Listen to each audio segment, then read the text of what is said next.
Framing it up on the basis that I think every single business, no matter what you do, no matter how you work, has to be able to answer this simple question.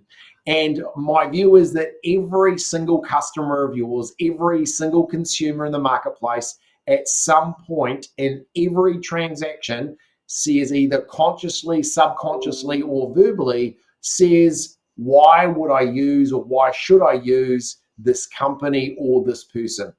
And I'm really pushed by companies and businesses and even salespeople who aren't able to answer that simple question. So I'd really like us to work through this, because I think there's some key points that we can really help our viewers today. And I think it's a real good opportunity for them to take a moment to actually consider their proposition and how to improve that. This is a really interesting one for me. Firstly, you say it's a simple question. I disagree. I think that this is, in its form, in terms of grammar and structure, yes, it is a simple question. What's only 3 words? It's 3 words. It's really simple, but it has bigger ramifications. Now, I'm going to be honest with our listeners here and our viewers. I work in brand story and branding and helping people identify who they are and what they do. I find I love it, and I find it an area that I think I'm pretty well equipped. I think I do a pretty good job. But when it comes to applying those same strategies and those same structures to myself, I crumble.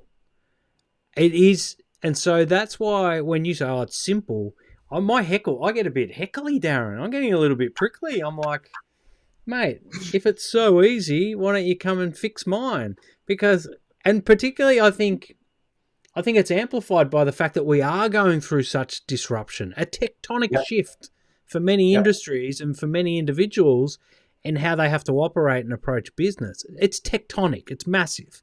And I don't think people fully grasp how big it is. And so when you combine the inability to work on yourself with such a big change, I think for some people, including myself, struggle with this. So we're going to be leaning on you a lot in this session, Darren, to work out and answer the question, why use you? I understand it. I understand why people have to be unique in the market, how they need to have their strengths and their positions to be different, and the advantages of that.